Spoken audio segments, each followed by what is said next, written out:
قرآن مجید کا مطالعہ کرنے سے ہمیں یہ بات معلوم ہوتی ہے کہ اللہ تعالیٰ نے انسان کو کمزور بنایا۔ انسان کی کمزوری میں یہ بات بھی داخل ہے کہ وہ جسمانی اعتبار سے بھی کمزور ہے، ایمانی اعتبار سے بھی کمزور ہے۔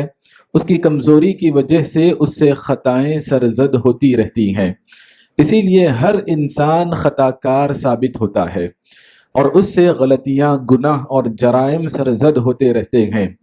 لیکن جرائم کی دنیا اور جرائم کی تاریخ پر آپ نظر ڈالیں تو پتہ چلتا ہے کہ سب سے پہلا جرم جو دنیا میں وجود میں آیا وہ قتل کی شکل میں ہے۔ آدم علیہ السلام کے دو بیٹے، ان میں ایک قابیل اور دوسرا حابیل۔ قابیل نے حابیل سے کہا لأقتلنک، صرف دھمکی ہی نہیں دی بلکہ واقعتاً قتل بھی کیا۔ قال لأقتلنک، ابتدا میں دھمکی دی، پھر اس دھمکی کو جریمے کی شکل میں، ایک جرم کی شکل میں اس کو انجام دیا۔ یہ وہ غلطی تھی، یہ وہ گناہ تھا، یہ وہ زیادتی تھی جس سے انبیاء علیہم السلام بھی محفوظ نہیں رہے۔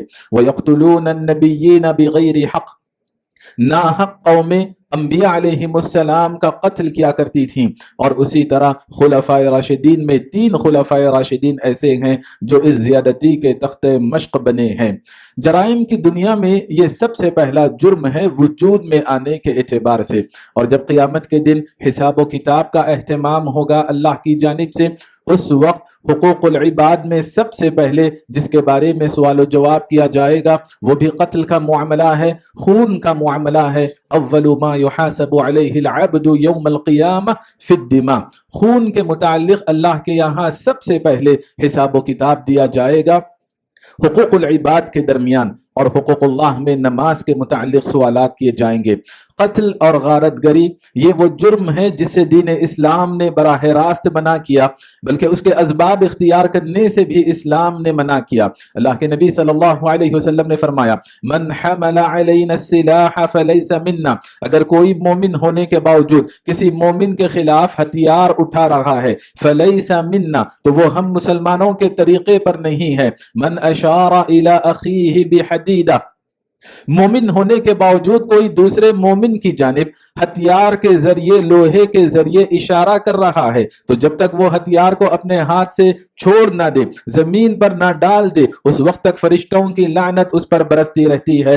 قتل ہی سے منع نہیں کیا بلکہ جو اسباب، جو وسائل انسان کو قتل تک لے جاتے ہیں، ان تمام ذرائع سے دین اسلام نے منع کیا۔ رحمان کے رحم دل بندوں کی اللہ تبارک و تعالیٰ نے جو صفت اور خصوصیت بیان کی اور ان کی تعریف بیان کی قرآن مجید میں، تو ان میں ایک کام یہ بھی بتایا وَلَا يَقْتُلُونَ النَّفْسَ الَّتِي حَرَّمَ اللَّهُ إِلَّا بِالْحَقِّ، جس جان کی اللہ نے حفاظت کی، جس جان کو اللہ نے محترم بنایا، جس کا قتل کرنا اللہ نے حرام رکھا ہے۔ رحمان کے رحم دل بندے ناحق زیادتی نہیں کرتے اور قتل و غارت گری پر آمادہ نہیں ہوتے۔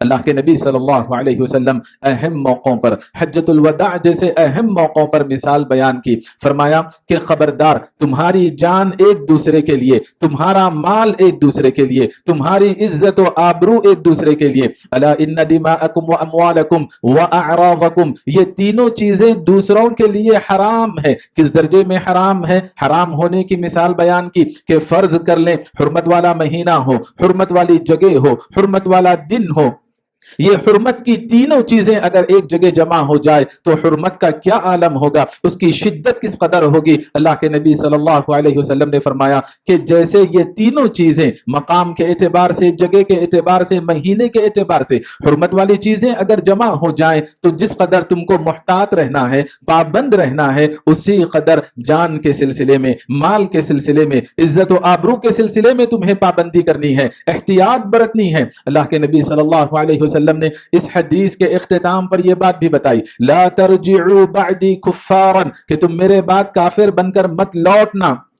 کفار کی علامتوں میں سے ایک علامت یہ بھی ہے یضرب بعضکم رقاب بعض، وہ آپس میں ایک دوسرے کی گردنیں مارتے ہیں، ناحق قتل و غارت گری کرتے ہیں، لہٰذا کفار کے جراثیم تمہارے اندر نہیں آنے چاہیے اور تم کفار بن کر یہاں سے نہ لوٹے۔ اللہ کے نبی صلی اللہ علیہ وسلم نے منافقین کے ساتھ کیسے معاملہ کیا، نفاق بھی، عقیدے کا نفاق بھی کفر کی شکل ہے، اور جو بظاہر کفار ہے وہ علانیہ کفار ہیں، جو اسلام دشمن عناصر ہیں، ان سے احتیاط برتی جا سکتی ہے، لیکن منافقین کا معاملہ ان سے زیادہ سنگین ہوتا ہے. وہ اسلام کو ظاہر کرتے ہیں, ہماری صفوں کے درمیان رہتے ہیں, لیکن اللہ کے نبی صلی اللہ علیہ وسلم کو وحی کے ذریعے آگاہ بھی کیا گیا کہ یہ منافق ہیں, لیکن اللہ کے نبی صلی اللہ علیہ وسلم نے ظاہر کا اعتبار کیا. ان پر اس طرح کی زیادتی کرنے کی صحابہ کرام کو اللہ کے نبی صلی اللہ علیہ وسلم نے اجازت نہیں دی. قرآن مجید کا مطالعہ کریں. قتل و غارت گری یہ وہ غلطی تھی, یہ وہ جرم تھا جو مغربی ممالک میں, یورپین کنٹریز میں عام تھا, لیکن رفتہ رفتہ مسلم معاشرے میں اور وطن عزیز میں یہ گناہ پھیلتا جا رہا ہے.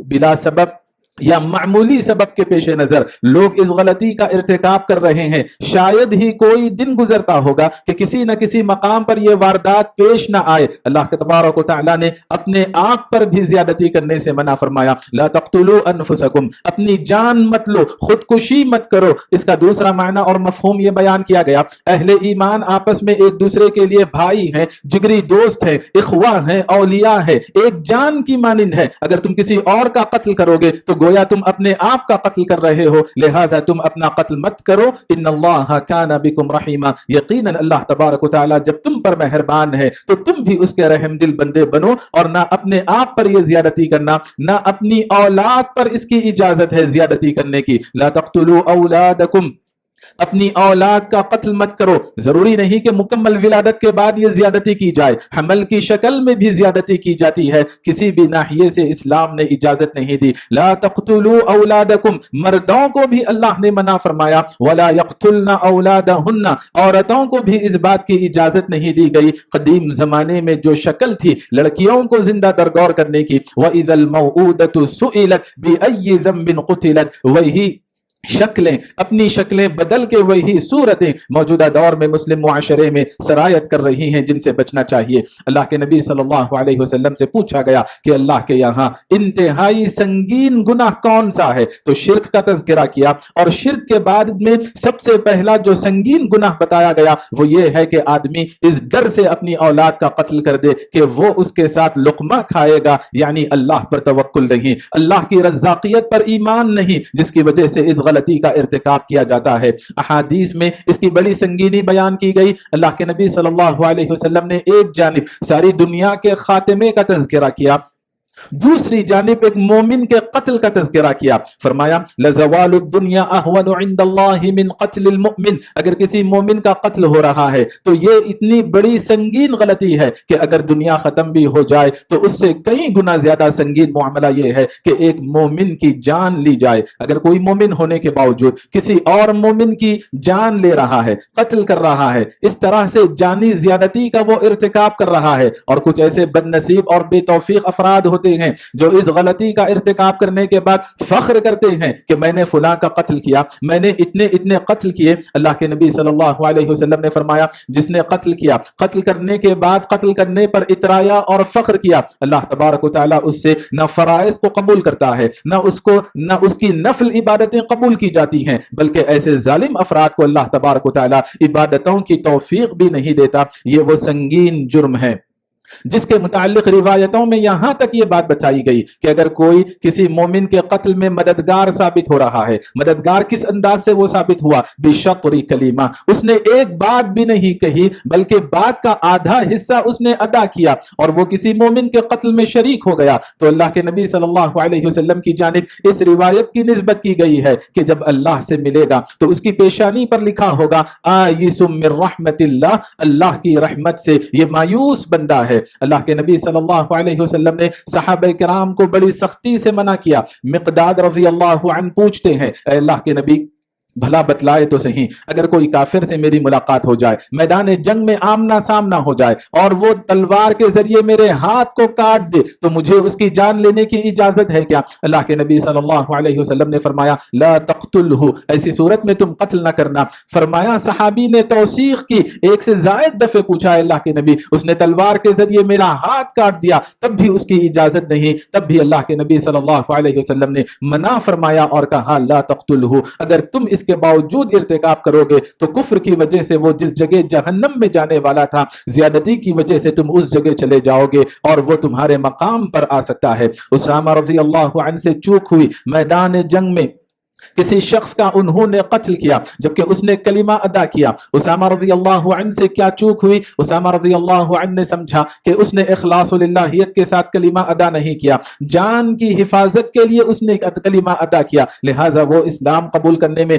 مخلص نہیں ہے، ان سے اجتہادی چوک ہوئی اور قتل کیا. جب اس کی خبر اللہ کے رسول صلی اللہ علیہ وسلم کو ہوئی تو اللہ کے نبی صلی اللہ علیہ وسلم نے بارہا یہ کلمات دہرایا، اقتلتہ بعدما قال لا الہ الا اللہ، اے اسامہ اس نے کلمہ پڑھا، لا الہ الا اللہ کہا، اس کے باوجود کیا تم نے قتل کیا؟ یہ کلمات اس قدر دہرائے بار بار کہ اسامہ رضی اللہ عنہ نے کہا کاش میں اس واقعے کے بعد اسلام لاتا تو بہت بہتر تھا. اللہ کے نبی صلی اللہ علیہ وسلم نے مومن کی جان کی یہ حرمت بتائی ہے. کعبے کا احترام ہمارے یہاں کس قدر ہے.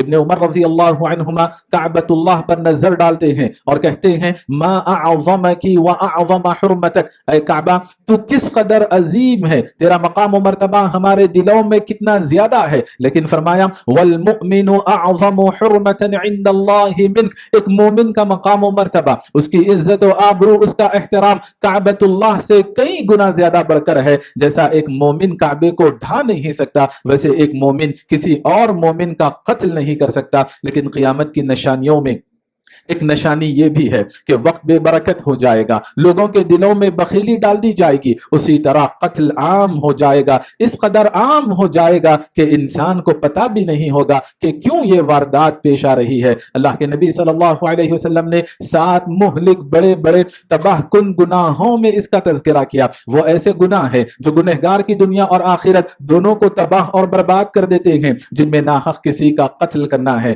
اور فرمایا ابغض الناس عند اللہ ثلاثہ یا ابغض الناس الی اللہ ثلاثہ، کہ اللہ کے یہاں 3 افراد انتہائی ناپسندیدہ ہے. 3 ایسے افراد ہیں جن سے اللہ تبارک و تعالیٰ بغض رکھتا ہے. وہ کون 3 افراد ہیں؟ جو حدود حرم میں گناہ کرنے کی کوشش کرے، جو اسلام میں رہنے کے باوجود زمانے جاہلیت کے طریقوں کو مسلمانوں کے درمیان رائج کرنے کی کوشش کرے. اور تیسرے نمبر پر فرمایا وہ شخص جو کسی کے خون کا پیاسا ہو جائے، ناحق کسی کے پیچھے پڑے اور اس کا قتل کر دے. یہ ایسے افراد ہیں جو اللہ کو بڑے ناپسندیدہ ہیں. واللہ تعالی اعلم وصلی اللہ علی النبی وسلم. الحمد لله رب العالمين وصلى الله وسلم وبارك على نبينا محمد وعلى آله وصحبه أجمعين ومن تبعهم بإحسان إلى يوم الدين. أما بعد، اللہ کے نبی صلی اللہ علیہ وسلم نے فرمایا کہ لن يزال المؤمن في فسحة من دينه ما لم يصب دما حراما، کہ مومن کے دین میں گنجائش رہتی ہے کہ وہ آخرت میں کامیاب ہو سکتا ہے. یہ گنجائش، یہ لچک تب تک برقرار رہتی ہے جب تک وہ کسی کا ناحق خون نہ کرے. جب وہ ناحق خون کرتا ہے تو اس کی اخروی نجات آزمائش کی شکار ہو جاتی ہے. اللہ کے نبی صلی اللہ علیہ وسلم نے اس تعلق سے مزید وعید بیان فرمائی کہ کل ذنب عسى اللہ ان یغفرہ، بہت ممکن ہے کہ ہر گناہ کو اللہ معاف کر دے، لیکن اگر کوئی آدمی مشرک بن کر مر رہا ہے، شرک کی حالت میں اس کا خاتمہ ہو رہا ہے، یا کوئی آدمی کسی ناحق آدمی کے خون کا پیاسا بن جائے، تو یہ 2 ایسے جرائم ہیں جن کی مغفرت بڑی کڑی ہو جاتی ہے، جن کی مغفرت کے امکانات بڑے سخت ہو جاتے ہیں. اللہ کے نبی صلی اللہ علیہ وسلم نے ان گناہوں سے علیحدہ ان گناہوں کو رکھا جن گناہوں کی مغفرت کی امید کی جا سکتی ہے. اللہ کے نبی صلی اللہ علیہ وسلم نے قاتل اور مقتول دونوں کے متعلق یہ بات بتائی، قاتل اور مقتول دونوں کے متعلق یہ بات بتائی کہ دونوں جہنم رسید ہوں گے. صحابہ کرام نے پوچھا اے اللہ کے نبی، قاتل کا معاملہ بالکل واضح ہے کہ وہ ظالم ہے، جہنم رسید ہوگا، لیکن مقتول کا معاملہ کیا ہے؟ یعنی یہاں پر وہ مقتول مراد ہے جو قتل کرنے کے لیے نکلا تھا، جس کو موقع ملا تو وہ قتل کر دیتا تھا، وہ مقتول یہاں پر مراد ہے. اگر کوئی ایسا مقتول ہے جو مجبور تھا، بے بس تھا، جو غفلت کا شکار تھا، جس کا ارادہ قاتل کو قتل کرنے کا نہیں تھا، تو وہ مقتول یہاں پر مراد نہیں. اللہ کے نبی صلی اللہ علیہ وسلم نے مزید فرمایا، بلکہ قرآنی آیات ہم کو ملتی ہیں، وَمَن يَقْتُلْ مُؤْمِنًا مُتَعَمِّدًا، اگر کوئی کسی مومن کا عمدن جان بوجھ کر قتل کر دے، اس کو نشانہ بنائے، اس کے متعلق منصوبے بنا کر اس کا قتل کر دے، فَجَزَاؤُهُ جہنم، تو اللہ تبارک و تعالیٰ نے اس کی سزا جہنم رکھی۔ صرف اتنا ہی نہیں، وغضبہ، اور اللہ کے غضب کا وہ شکار بھی ہوگا اور اللہ کی لعنت کا بھی وہ شکار ہوگا، لعنہ اللہ، اور اللہ نے اس کے لیے سخت ترین عذابات اللہ نے تیار کر کے رکھے ہیں۔ کئی وعیدیں اس آیت میں اللہ تبارک و تعالیٰ نے بیان فرمائی ہے، بلکہ یہ روایت آپ کو تعجب میں ڈال دے گی۔ لو ان اہل السماء و اہل الارض، آسمان والے یعنی فرشتے وہ کسی کا قتل نہیں کریں گے،